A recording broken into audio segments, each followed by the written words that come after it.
Hey y'all, welcome back. This is the first episode of my Coloring With series, and today we're going to color with my Mitchell. Hi. Hey. Okay, so today we're going to color. I decided to look up something Dungeons and Dragons themed. Of course. Okay. Since I've been playing it's for like been 15 like years. top of mind recently because I got to watch you guys play. So you ready? Yeah. Now, for the audience at home, I have not seen this picture that we're going to be coloring. Okay. And 1, 2, 3. Is this like something real? That's great. Absolutely. This is easily a level 9 wizard who is preparing spells, has scrolls, casting. Yeah, without a doubt. I love that. Beautiful. Okay, cool. So it wasn't just like something that had nothing to do with Dungeons and Dragons. Okay. So let's color and let's chit chat. All right, if that sounds interesting to y'all, I'm so glad you're here. Keep on watching.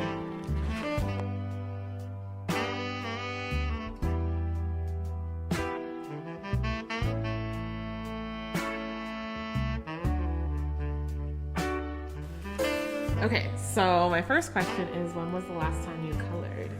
And I know that the last time we technically colored was like a couple days ago when we tried to film this video the first time. But before that, Yeah. like, when was the last time you vividly remember you colored something? Ooh. Did you say it was like high school or? No, it was I think it was 2018 or so with like a previous partner. Like I tried doing like this coloring night thing, but I think I ended up with just like the coloring book and a bunch of markers instead. I don't think it really went anywhere, if I remember correctly, but that was a long time ago, it feels like. Okay, and then my next question is, what's your favorite color and why? And I know your favorite color is green. Yeah. But why is that your favorite color? I don't know. That's a hard one. Like, what in the world is green that you love to look at? I think all the best things in life are green. I hate to say it, but like trees, plants. Okay, so it's giving nature. It's like when I color, it's like I start with like, okay, what do I know for sure what color I want to make it? And I just work from there. Yeah, it's a good system. Because I'm like, I don't know. I think Yeah. I'll be here all day No, I hear you. if I start where I really want to start. And I'm like, okay, let me just start with what I know, and then it'll build. Yeah, for sure. I chose these like darker yellows, thinking that they'd be more like a gold color, but I don't think it's really coming out that way. They're more orange than anything else. This is a dark yellow to you? Yeah, why you see it as light orange? I see it as light orange. Yeah, see, that's the mistake that I'm running into now. That's the thing is with yellows, it's like I don't feel like they give you enough shades. I feel the same anytime I get my nails done and I want yellow. I'm like, oh, you just have bright yellow and brighter yellow? Right. Damn. I'm like, I don't know what to color him at all. I think orange is a good choice for that. I wanted a gold, like a gold stole. But I'll take orange. The hard part is then finding complementary colors that make sense given regalia. But, you know. That's why I'm like, start with the colors you know, and then you'll be like, okay, I won't pick that for this kind of thing. Or at least that's how I... Is this like, do you think this is wood or this is metal? Ooh, that's a great thing. It could be both or I'm asking either. you. I think it is. I'm like, you play Dungeons and Dragons? Really think I get Aren't you that- familiar with that much detail? like 1500s, whatever the fuck? It could be either or both. That's why it's like, go with metal. But like traditionally, like a scroll, would it be around what kind of material? Wood. Okay. Bitch, I thought this was gonna be a mint green. Look at this. That I just colored is supposed to be this. Doesn't look like that.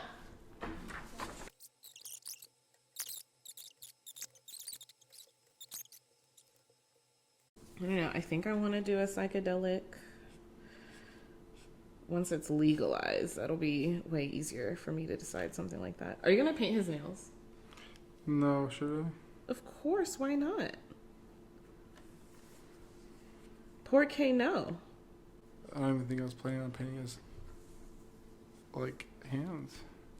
For coloring his hands. You're not going to color his skin? You're just going to leave it white? Maybe he's a ghost. You're just going to leave it white? Probably not. Ay, ay, ay. Also, who said that ghosts were white?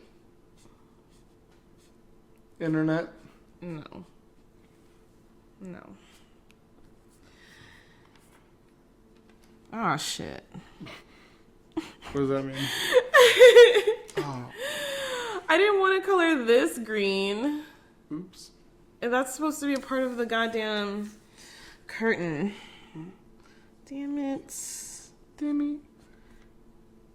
I think this means the curtain needs to be like a dark green so I can go over it. God, it looks so bad whenever you do something like that, though. Wait, can we show progress? Yeah. It's interesting. It's funny because it's like we're kind of like opposite. Like you're kind of finished with your wizard, and I just did the background because I can't decide. Yeah, that's funny. I feel like the wizard was easier for me to decide, but I get it. God, I don't know what color I want these scrolls to be. Okay, I'm trying to resist the urge to color him white, like with this color skin. I'm trying to resist that urge just because, yeah. So I'm like, do I want to go like alien color or do I want to paint him as a black man? No, another shade of brown. I don't know.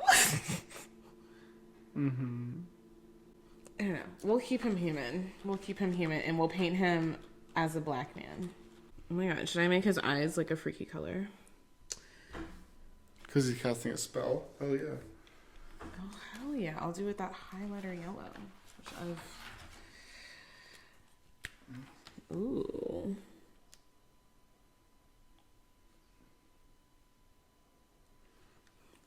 He's like, What spell do you think he's casting? Aloha Mora.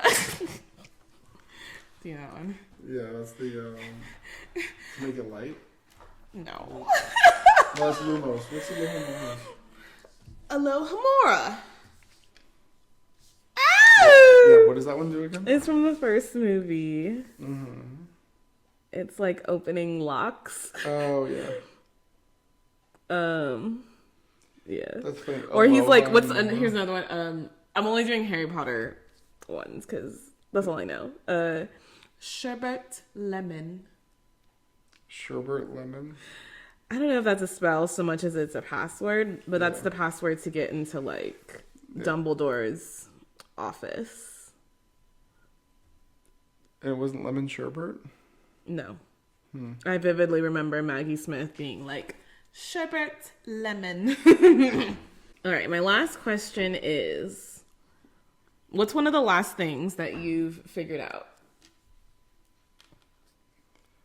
One of the last things that I figured out. Yeah. Like something like life things. Yeah. Like a life thing that you've figured out. Yeah. Or that you understand Better way than I clearer ever have, and better now, yeah. That's a great question. I would have to say that I most recently figured out my own limitations. And by that, I mean, like, I'm the type to really say yes to everything all the time. And I know that that's not healthy. And so learning my own limitations has been humbling, but also very healing. Mm-hmm. Wow. Yeah, what I'm hearing is like also learning like how to establish boundaries, better boundaries. That's definitely part of it. Yeah. But you have to, right, in order to establish boundaries, you have to, be embodied enough to know what your limits are and what's too much for you and what's good for you. Yeah. That's a good answer.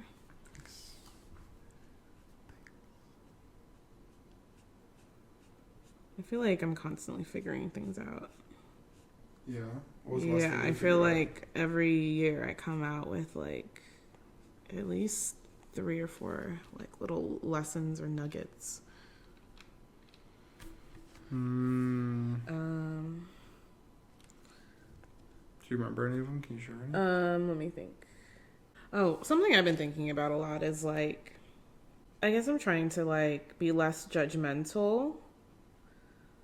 And I feel like I'm practicing more at that. Mm-hmm. And a part of that is understanding that like, I don't know, even if I look at someone's life and I'm like, that looks awful. Most of the time people are okay with like how the decisions that they're making, they justify them, they sleep well at night. Mm-hmm. Like, I don't know. And Yeah. I think I've been watching Teen Mom a lot. And it actually helps me be less judgmental and more empathetic.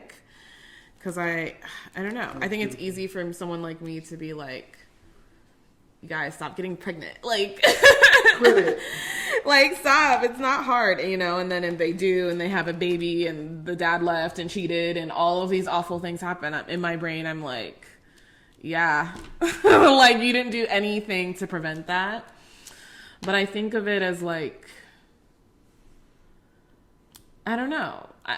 I don't look at it like that anymore. I'm kind of like, yeah, this is how these are the decisions that they've made. And every day they're trying their best to make the best of that situation. Sure. Right. So instead of like focusing on like, well, they shouldn't have done that. They shouldn't have done that. In the past, they should have done this. In the past, they should have done that. That's all the past. Being more like, Yeah.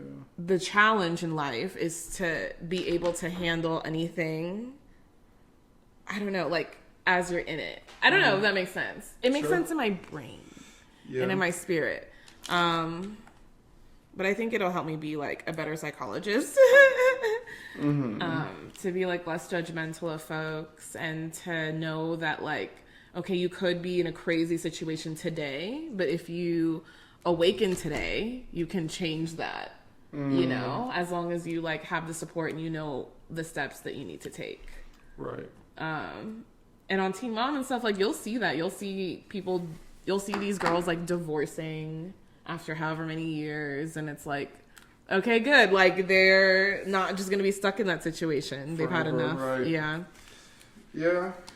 I mean, Because it is hard to see people, especially women, in like really awful like relationships and taking care of kids alone because the guy that got them pregnant doesn't respect them enough. Right. Like that's just really hard to see.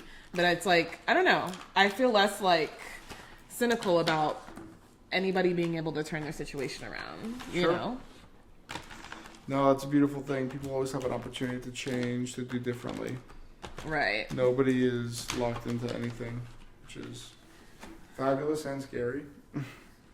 Okay, so I will need to put some purple in this for sure. Yeah. Like, You're like, what shade is that? I want that one. I want that one.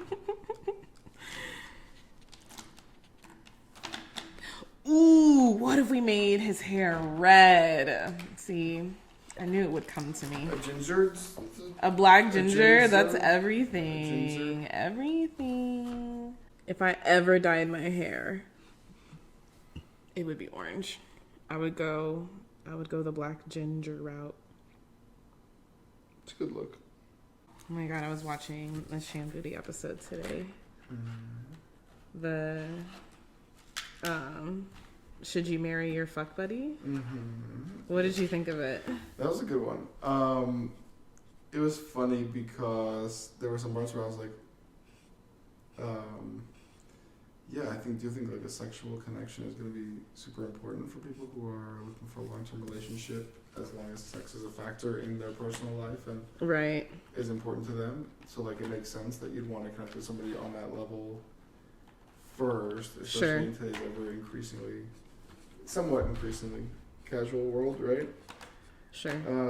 Especially, I like when they were talking about people who are, oh, well, we have different attachment styles on the first date, and so, like, they know automatically it's not going to move on from there. And I'm like, yeah, that is a little ridiculous and a little silly to just automatically discount an opportunity to connect with somebody based off of Sure. what can amount to a personality test online or something.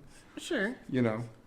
So, yeah, I thought that example was definitely very silly. I feel like for me personally, I always had like little tells, little red flags that I would pay attention to. That's important. That, it wouldn't be attachment style because that's not the end of the world, but it would be something like if I hear him say something homophobic. Right.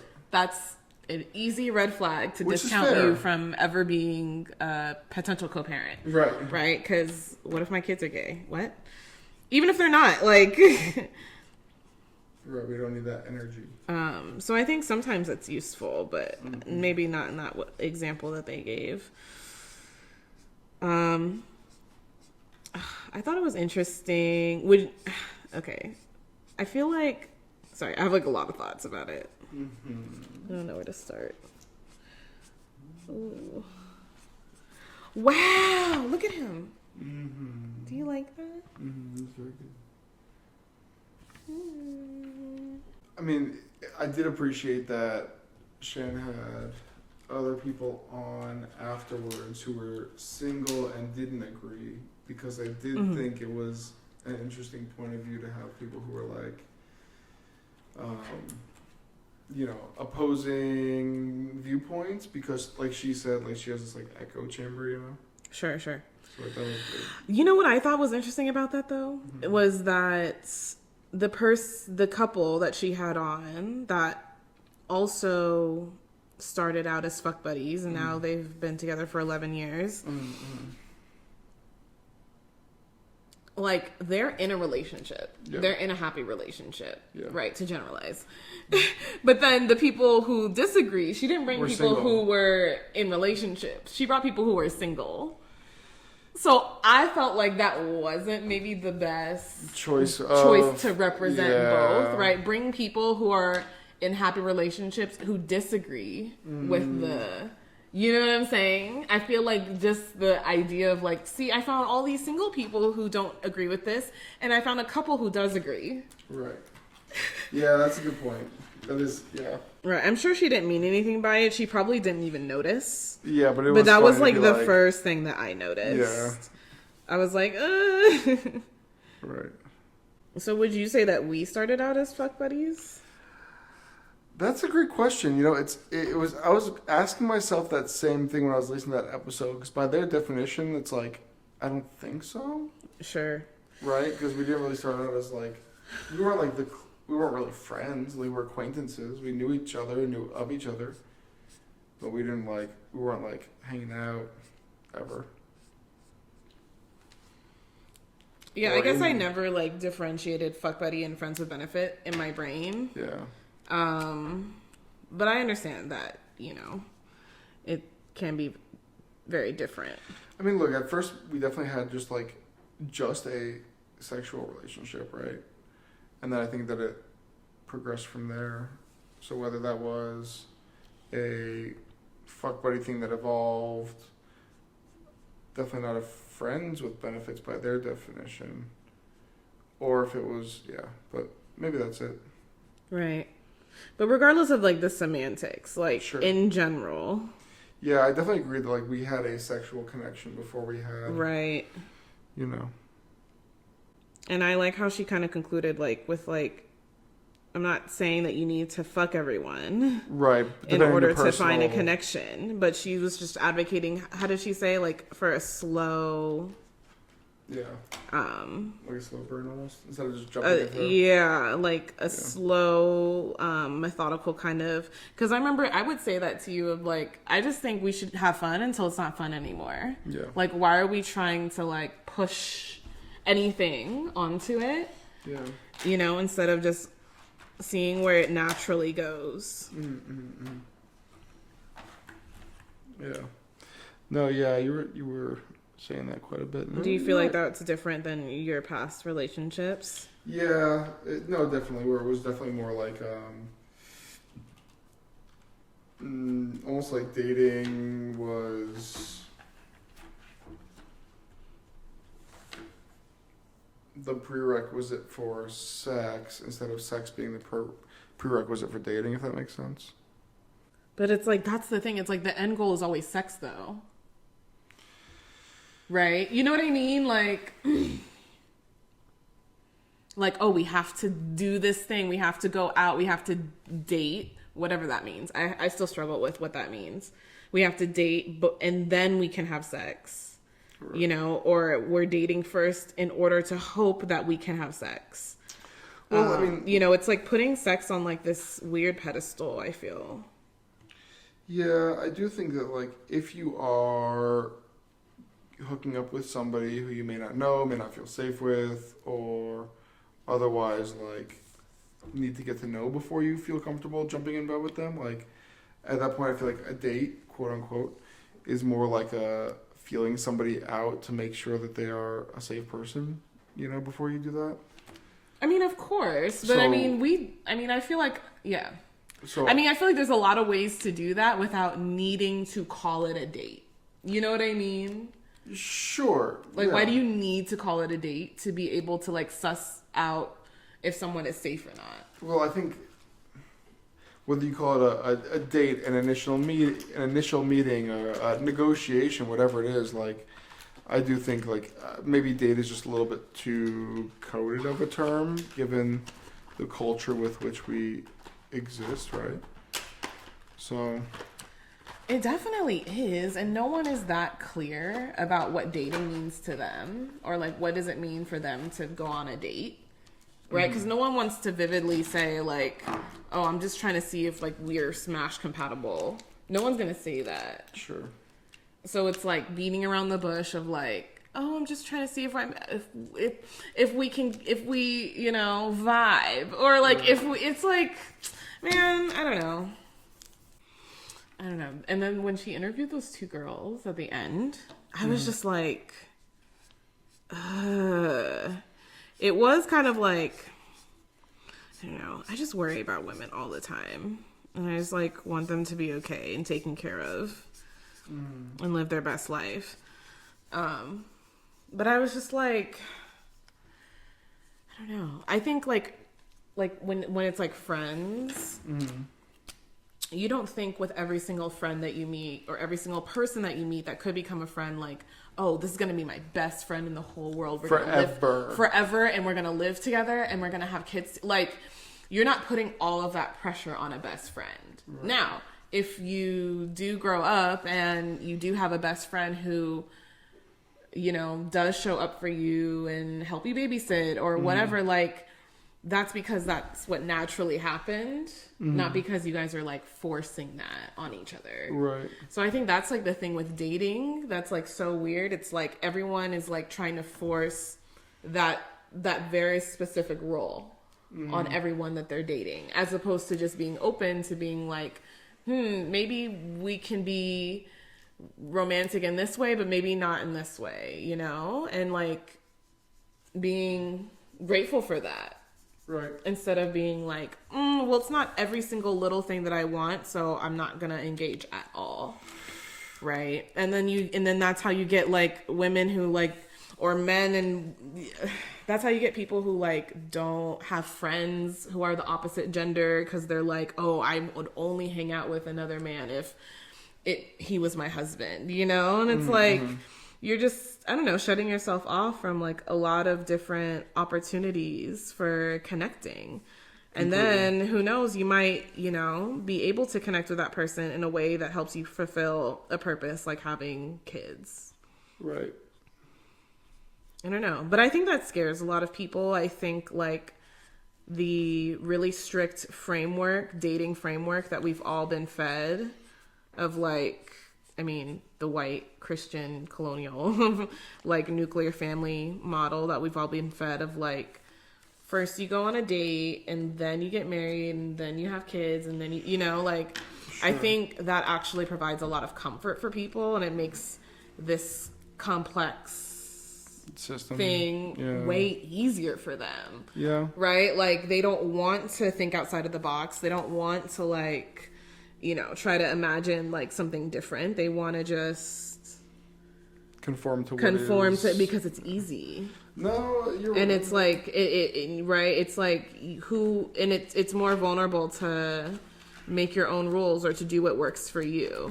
Not saying that what works for you couldn't ever be like what the norm is, because for some people it can be, but I don't think for most of us it is. I don't know. The sex thing is interesting because like for me personally, like I want to have a healthy sex life. Or I want to have an active sex life for as long as I can. It just like feels good for my body. Yeah. And so that is something that I'm also trying to prioritize when I look for a co-parent, especially because I want to have bio kids as naturally as possible. You know, but I don't think every person is like that. I don't think every person cares. Men and women. Yeah. And I think that if we all just admitted that to ourselves, this is like an aha I had when I was watching it. I was like, oh, in the same way that I think that most of us are queer, if we weren't culturally pressured to not be, I think a lot more people are like asexual or demisexual than we give credit for. Yeah. You know, like, and that's fine. Like, if you're a person that does not care about sex, you're like, I have my sex toy, that's all the sex I need in the whole wide world. Okay, then lead with that. Like, why do you feel pressure to have sex at all? You know what I mean? Sure. Like, unless you want to, which could be very rarely. And for those people that are aromantic, like, they may not find any pleasure in making that connection with other people in that same way, but they may enjoy, you know, making a physical connection. In that case, like, dating, quote unquote, may not be the best term either, you know? Right, like maybe you're someone who just likes to cuddle, you know, and you don't want to like, but then if that's the case, like if you are genuinely someone that doesn't care about sex at all, I do think you need to be able to like compromise with regard to the kind of relationship, right? Like you're someone who doesn't care about sex, isn't interested in casual sex, but you want to marry someone and force that person to not have sex with anyone else but you, who doesn't want it. What sense does that make?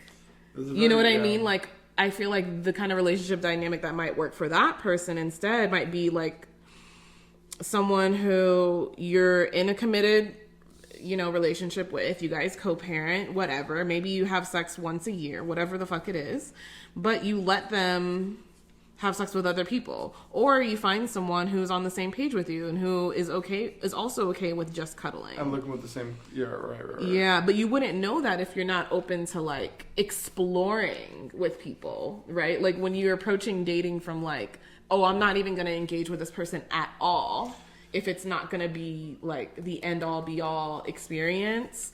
I feel like you could find someone who would be down for, you know, just like, I don't know. There are plenty of people that make great partners that are otherwise. Yeah. I know what you're saying. It's interesting. Like one of those girls said, like, "Oh, I know within the first, like, minute or whatever. I know within the first date or meeting if I want to have sex with you or not." Yeah. And I thought that was really interesting because I wouldn't say that for myself. What I would say is like, I know from the first day of us talking if I could see you as a potential co-parent or not. Sure. right? Because that's what's important to me. Yeah. Actually, not the sex, Right. but for her, it's the sex. And that's why I think it's so interesting and so backwards. Like, these people are actually the ones that are obsessed with sex instead of the people who are more casual. Yeah. Well, they say people are most obsessed with the sex they're not having. You know, whether that's relating to their personal preferences or, you know, shame around what they're having to do or who they are, or they're not happy with who they are, social pressures, whatever. Mm-hmm. Yeah, people are obsessed with the sex they're not having. And I think there's something freeing too of like, I don't know, like just releasing pressure from yourself of like having to achieve a relationship that looks a very specific way. You know, like I think for me, like I really had to get to a point where I was like, okay, let's play a game where I imagine my life where I don't have that ideal co-parenting relationship that I desire. Let me just like pretend like that's actually never gonna happen, and then how would I proceed? Right. And then that landed me here. But you know what I mean? Right. No, it makes a lot of sense. Because I was like open and I wasn't like closed. Right, you're still... And yeah, and it's like, and I want that for women too, of being like, you know what? If you don't achieve this thing in your life, you'll still have a life full of love. And what does that love look like? What could it look like? And it could look like a lover here and there. You know, like...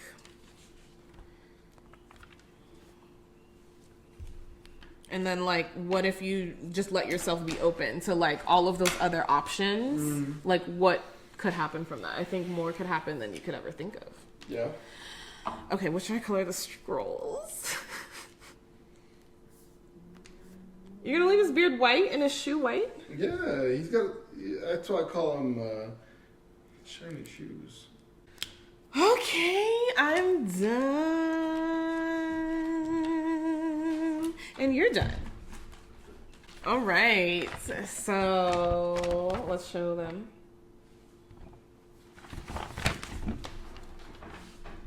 So this one's mine, and that one's Mitchell's. Which one do you guys like more?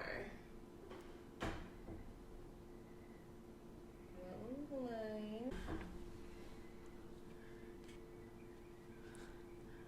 Wow.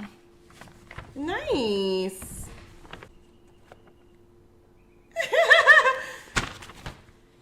Wow. Oh, you colored his nails purple. Me too. Wow. Wow. It's so fun to like color with someone the same thing, because then you could see like what you guys do differently, you know, and how you choose to color it differently. And it's just like, I don't know, it's really cool. I think that's it for our first episode. Thank you so much for joining us today.